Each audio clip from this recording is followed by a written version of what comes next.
I did. Daniela and I have just been having a laugh because we're talking about what we're going to talk about. You're going to talk about resilience. Okay, so we're two adoptees. We're going to talk about resilience, and we're going to talk about resilience. And this week it's going to be Daniela's take on resilience, and she's getting into what she's going to talk about. And I had to do a timeout sign to her to say, no, let's have this conversation fresh. It's like coffee. She's Italian, right? So I'm thinking, I love my coffee. I've just had my first coffee. I'm just thinking, let's have this conversation fresh. It's like coffee, Daniela. Let's have it fresh. Let's have it with everybody else, not just the two of us. And then she still started talking, and then she caught herself. So today, I was so fired up. Yeah. So fired up, and we've got so much to talk about. So today we're going to be talking about resilience, and so Daniela, what does resilience mean to you? Okay, let's back up and hello everyone. Oh, sorry. No. To get into the stuff. It's perfect. So I had a peek in the dictionary, and I saw that it said that resilience was the ability to recover quickly from illness, change, or misfortune, and being buoyant. And I was like, so, right, there's that malleableness and coming back up after you've been knocked down. And I think this is perfect because everything that we see in adoption with communities and people is about, like, I'm stuck in this, I'm forever adopted, and like, I'm in this place and I can't get out of it. And so for me, and it's been over the years, and now I'm in a place where I'm starting to really understand that life has challenges, it has adversities, and resilience to me over the years, what I've been learning is being in the moment, is literally being in the moment and breathing with what is showing up with grace, as much as I can be in my own grace, state of grace, right? And so instead of becoming consumed by the challenge or the stressor, right, I'm able to recover without falling apart, even though I may feel like I'm falling apart. Okay. Wow, there's so much in there. I'm going to go with two things. Yeah. One, I'm going to go with a nice right brainy feeling thing, because that's what you just said, right? So here's the thing. It feels like that, right? It feels like we're breaking apart. But for me, the story I share with that one is the difference between being heartbroken when my granddad died when I was 7, right? And I remember telling my teddy bear, right, sobbing, telling my teddy bear that my granddad had died. I was heartbroken, right?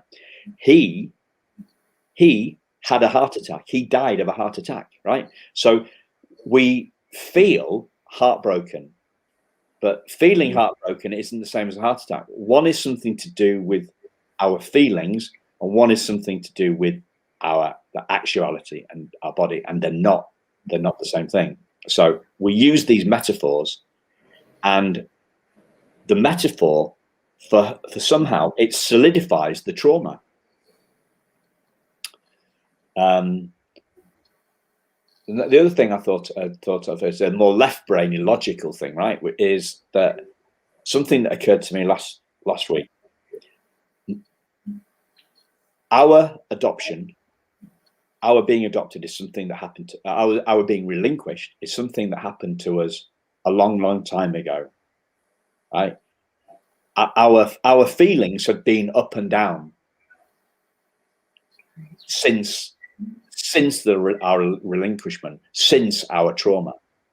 So how can a fixed event in the past be causing a variable feeling? It can't, can it? It can't be. It must be our feeling in the current moment rather than something that happened in the past. Right. And it's how we associate in the moment to that trauma that's still cycling around in us. Like I was saying before you turned on the live broadcast, is that we're stuck in rumination because the brain is traumatized and it keeps going down that same pathway over and over and over. Yes. Right. And so we're the good news is that we aren't our brain. Exactly. And that's what brings us to, okay, I need to acknowledge this because this is what I'm feeling. You know, I feel the pain of being relinquished, because that's what it is. It's the relinquishment. So there's something wrong about me, something wrong with me.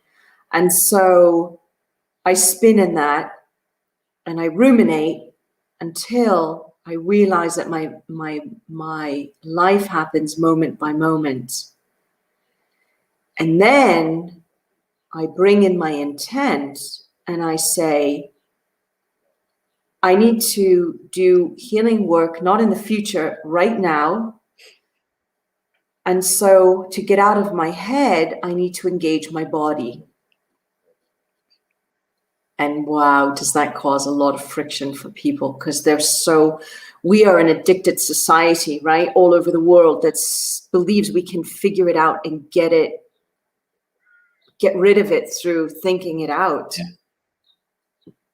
You heard that Robert Palmer song, Addicted to Love? Yeah.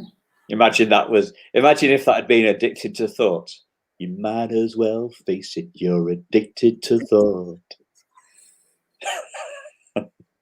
We are, aren't we? Yeah. No, but these are really bad. This thought is really real. It's really real. Yeah. But it's not who we are.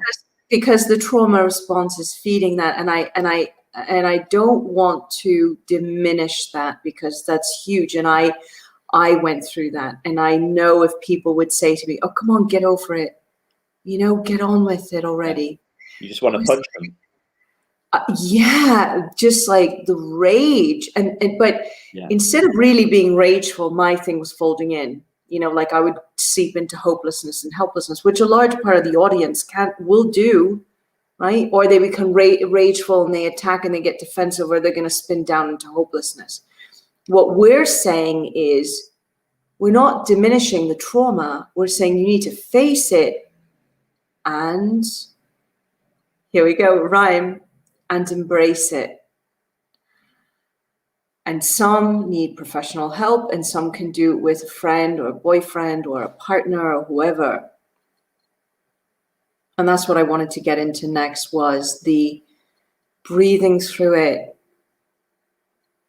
So there are two parts. So one is, okay, how do I avoid not feeling the pain? So I go into avoidance, and then I go into distraction. So maybe I might go to the refrigerator and eat something. Maybe another, maybe a donut. Drink. Yeah, have a donut. Have a donut. That'll make me feel good for like 5 minutes or Sugar so. High. Sugar and caffeine. Yeah, right. And we don't even realize that we're doing it. Or I might go have a cigarette, go have a fag. I might go and have a drink. I'll say fag, we might have some Americans listening. Yeah, cigarette. I may go to the gym and run for 3 hours on the treadmill. Fags are cigarettes. Cigarettes in English slang for the benefit of American listeners. We're not being homophobic. Yeah.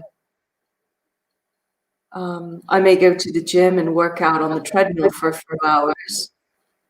to distract myself that way. You know, it's like we all have personal distraction strategies and avoidance strategies.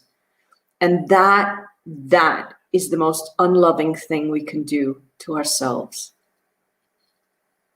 So when we embrace these feelings or these thoughts, rather than, what was the word you used? Avoiding and distracting. Evade rather than embrace, yeah. What do we find? We find the pain of what we're feeling. We find the beliefs that we're holding on to. And then because we believe them so deeply, because there's not a higher functioning, loving adult or loving, I was going to say genitore in Italian, what do you call it? A parent self, right? If that isn't functioning, where it's going to be easy to spin, right, in that belief. But if you can embrace, if you can be aware that those feelings come from a younger self, and even if you're 39, they're still coming from a younger self. Why, thank you. I'm 54. Right.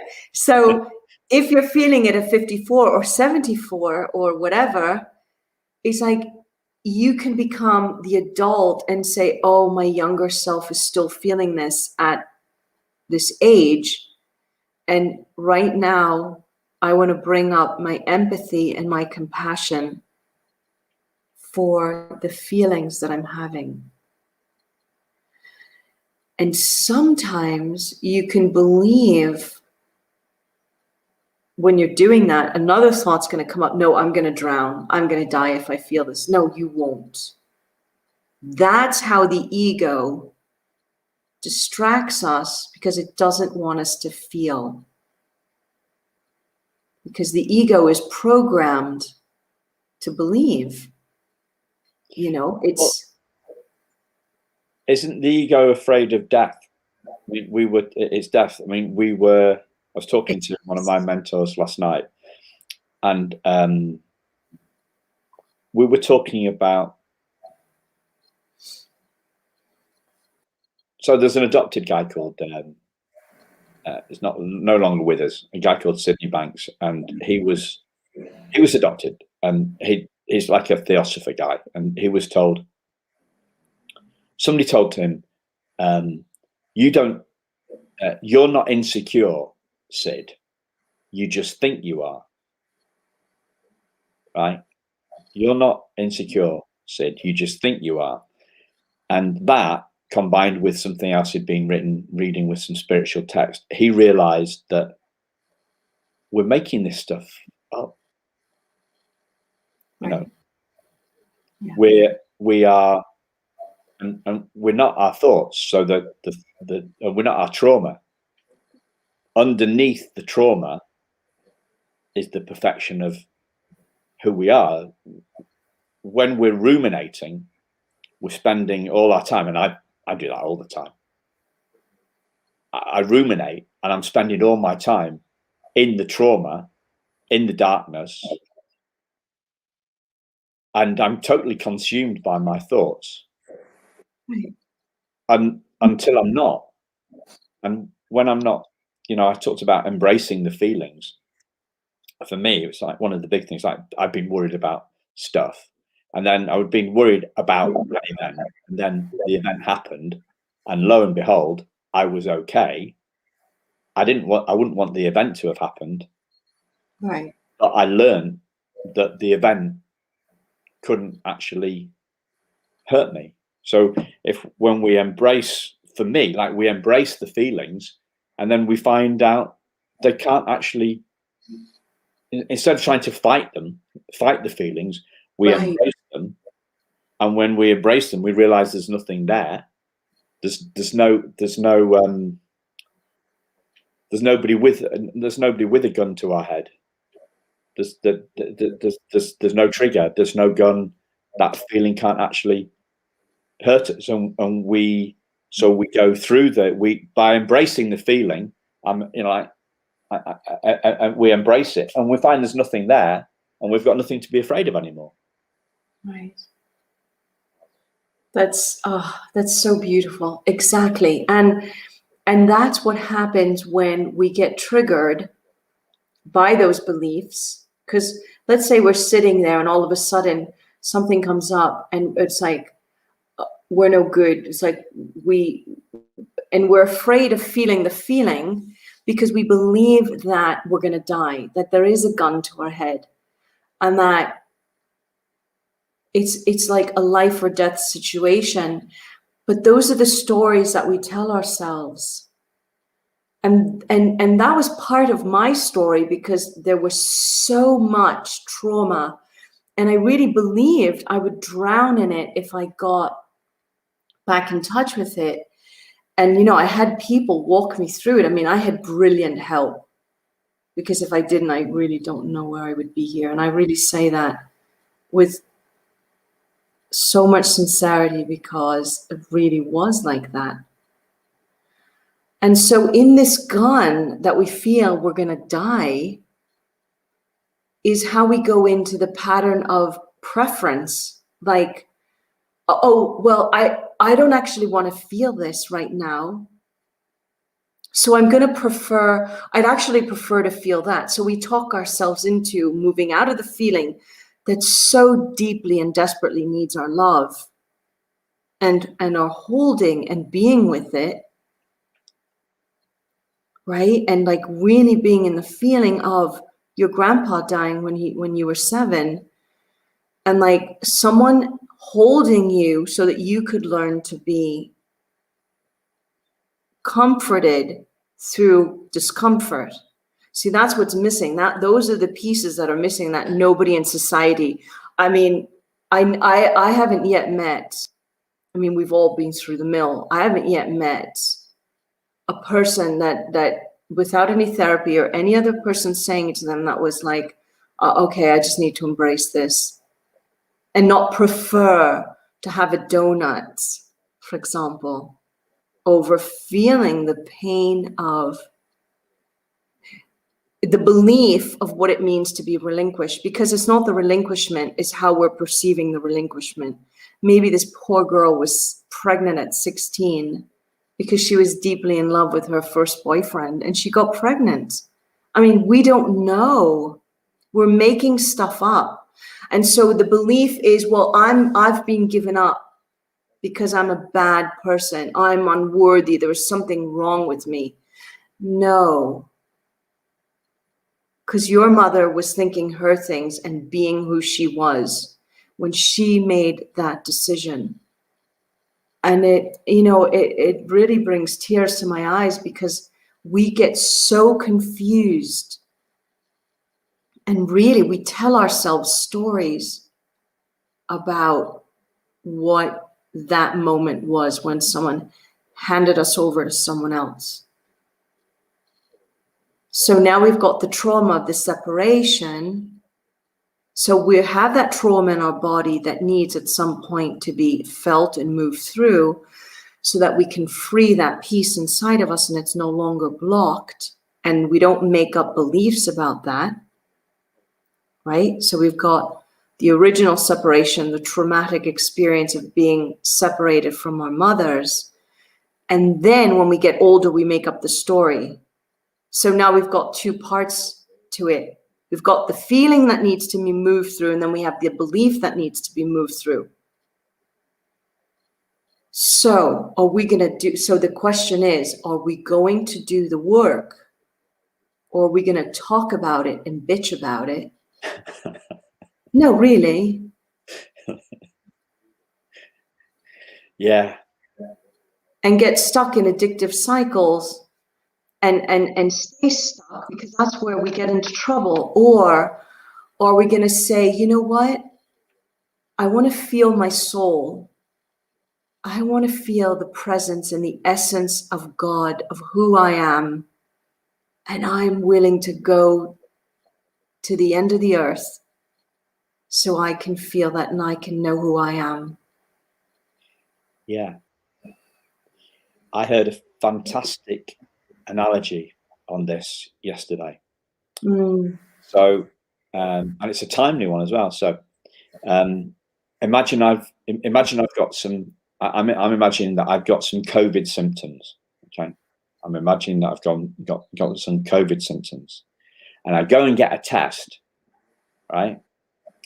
And it's negative. So my worries disappear, because I was worried about my COVID symptoms. I was worried. My mood had gone down. I was low. I was scared about, am I going to give it to my mum? Am I going to give it to my wife? Am I going to have to self-isolate? Yeah, I'm caught up in all that rumination, right? Yeah. Then I go to the doctor. I get a COVID test, and it comes back negative, right? And that coming, you talked about buoyancy. So my mood bounces, like the beach ball being held under the water, bounces high, right? And it bounces high because of the thought that I was ill has gone. I was always healthy. I didn't have COVID. I was healthy, but I thought I was ill. So that's a little micro example. Now imagine that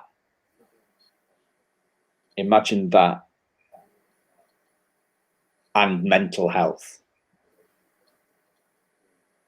So we see our mental health through seeing the absurdity of the thoughts in our head, and the trauma feelings in our heart. Underneath the traumatic feelings and underneath the traumatic thoughts is the health of who we truly are. And I thought, wow. Because mental health is really, we use this term mental health, but actually we're really referring to mental disease. Right. And that's where we get confused. And how much health are we going to discover looking at illness? How much light are we going to find in the darkness?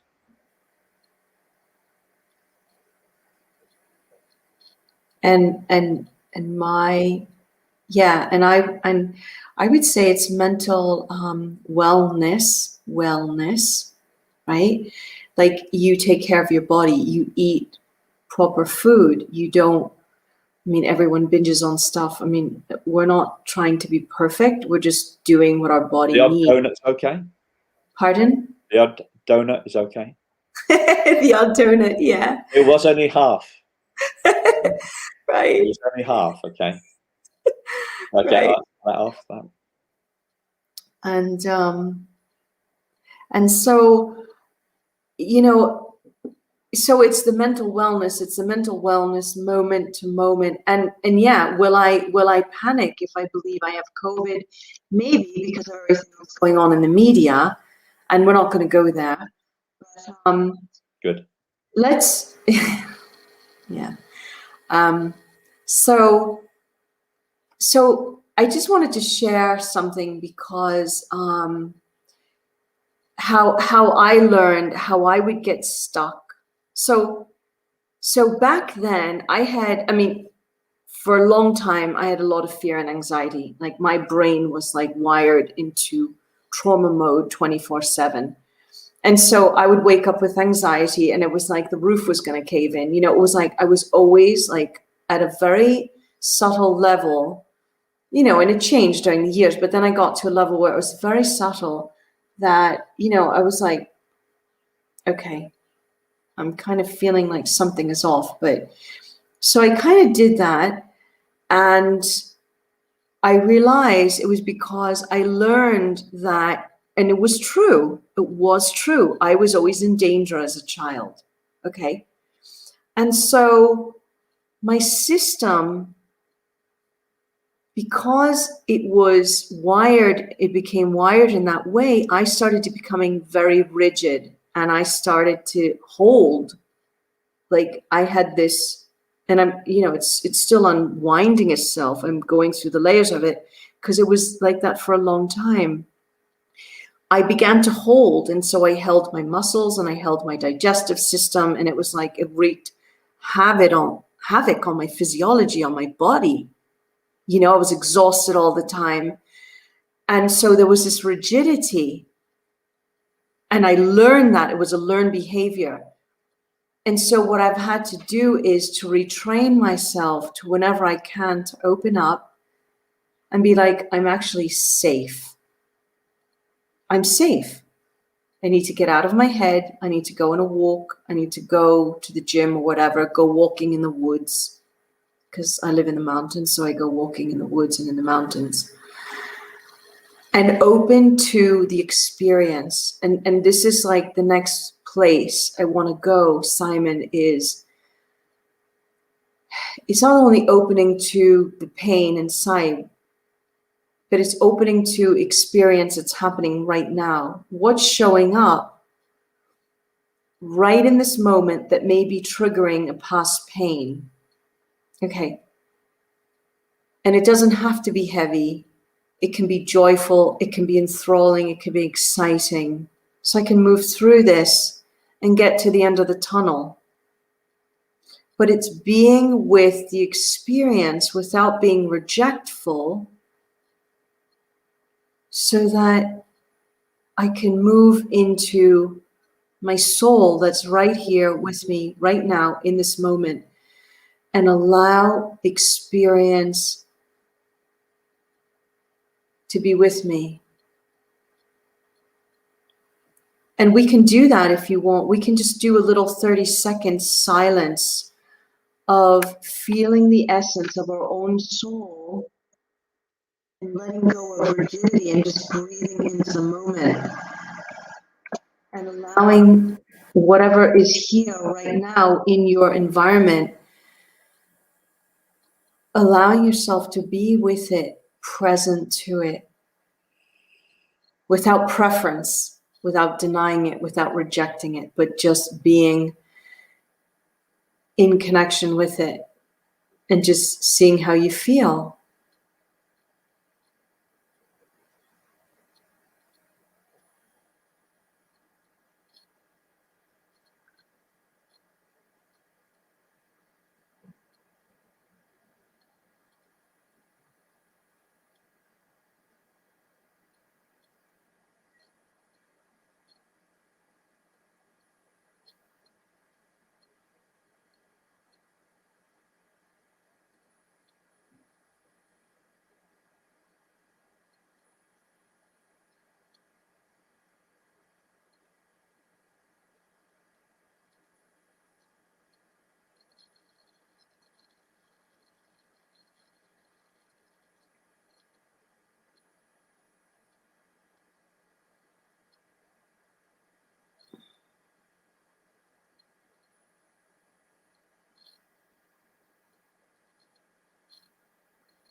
Can I share something of that?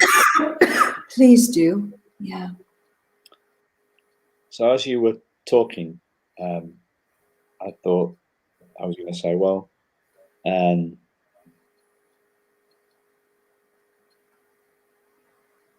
we're moving from our heads to our hearts.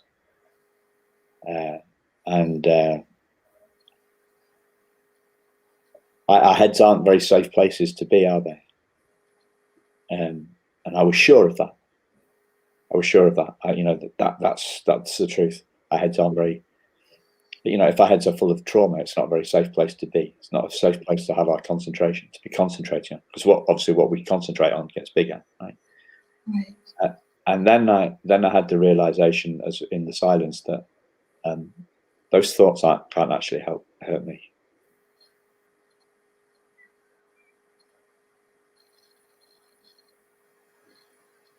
Our thoughts can't hurt us. No. So why are we scared of them? Well, they're paper tigers, or they're tigers, drawn on the wall.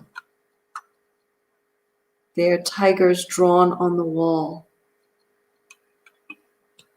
that we're giving energy to. Yeah. There's part of that, what we were saying on the chalkboard, I can't remember how you were saying a few weeks back, on that white board, there was all that graffiti. Oh, yeah. And so instead of the graffiti, there's a tiger drawn on there with graffiti all around it. You're no good. You're not smart enough.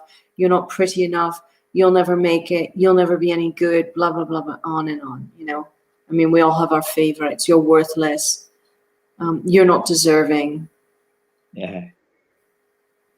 It's funny you call them favorites. Yeah.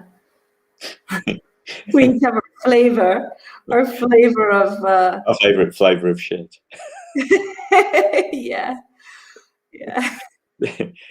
The other thing that popped into my head was, you know, how much resilience are we going to find whilst we're focused on our fragility? Right, instead of being buoyant. Well, yeah, okay. How much buoyancy are we going to find when we're thinking about unbuoyancy? I can't. Sinkability. We've sunk. Yeah. Do we see ourselves as a lead weight? Or do you have these in when they're training lifeguards in Italy? Do you have these rubber bricks that are thrown into the water, and the lifeguards have to jump into the water? In England, they do this in the pajamas for some reason. I don't know why we do it in pajamas. That's lifeguard training, right? They jump into the water, and they've got to collect the brick from the bottom of the swimming pool, right? Wow. So the question is, do we see ourselves as beach balls or plastic bricks? Have we plastic bricks? Do we have a natural buoyancy that's going to draw us up to the surface? Or are we sunk? Are we forever sunk by our experience of being adopted, or any trauma that we've been through, relinquished, whatever? Right. Which are we? Beach ball or rubber brick? And you know what? It's even okay to bounce back and forth between the two, because until we go into that experience and be like, yeah, I feel like a brick right now at the bottom of the pool, and I'm going to feel what that feels like, so that it's like going to the bottom of the fear. You know, this is great metaphor for like jumping into the pool, going head first, going all the way down, and sinking into the deepest part of that fear to realize that your nature is to pop up. Yeah. That's where the oxygen is. That's what the air is. Oh, that's where the oxygen is. Yeah. So here's what's going through my mind is the fact that we were born inflatable. Right? We were born inflatable, but it sometimes seems like we're that rubber brick. But although it seems that way, because even the rubber, with enough pressure, downward pressure from the rubbish that we go through, that will push the ball below the surface. And in that moment we're going down, we think we are the rubber brick, it feels like we're falling, it feels like we're drowning, but that's just perception, because thinking we are a rubber brick doesn't actually change the truth that we are a beach ball. And buoyant by nature. Buoyant by nature. Nature. Our nature is buoyancy. Right. Everybody's banging on about nature versus nurture. Well, our real nature is buoyant. Our real nature is resilient. Right. We're born to bounce back. Right. And the diamond can't be scratched. And the diamond can't be scratched. The beach ball can't be punctured. There you are. The beach ball can't be punctured. So if you slash if you slash a beach ball, then it's gonna let in water. But that's where the metaphor the metaphor loses out of steam. It is just a metaphor. Right. We think, when the truth of our nature is more like a hard rubber ball, which can't be scored. The diamond can't be scored. The beach ball metaphor only works so far.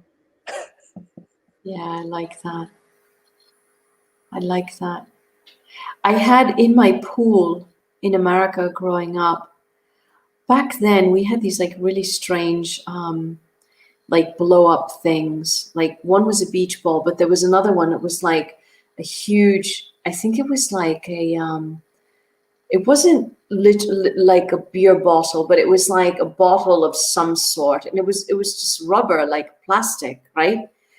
And I love this thing. It was like I was enamored. I mean, I was a child, so you know, anything that was like in the water in the pool was like amazing fun. But when I took it out of the pool, it was rounded at the bottom. So if I put it on the ground, on the grass, because then I used to get out of the pool and go lay on the grass, like to get the sun to dry off, I'd be playing with this thing. I couldn't knock it down, Simon. I couldn't knock it down. That's who we are. Yeah, exactly. And so how do we leave the feelings and the visualizations of this hard rubber brick and become and step into the feeling? And all you need to do is imagine the feeling. Because if you've gotten this far, you're not that relinquished baby that you were 30, 40, 50, 60 years ago, 70 years ago. It's like we are that bottle that has that rounded bottom that no matter what you do, you can't knock it down. It just pops back up. You go this way, it just comes back to center. Yes. How do we feel that? So can we feel into being that, breathing into the feeling? Yeah, being that. Feeling it with every cell of our existence, with our muscles, with our thoughts, with our bones. That's why this resilience stuff is about seeing it, then feeling it. Right. Seeing it, thinking it, and feeling it. And remembering, and remembering that you can never die from experiencing pain. You just can't. Like, you're not going to die if you have a horrendous toothache. You're not going to die if you allow yourself to feel and go into the feeling so that you can come out on the other side and you can experience and free yourself, because that's what we do, because we love. And our love is going into that intimacy of loving so much, so strongly that it's like you want to heal. You want to recognize the soul that's there. Yeah. Yeah. Thank you. Yeah, thank you. Thank everyone. Step into it, guys. There's nothing to be afraid of. Yeah. See you soon. See you soon, everyone.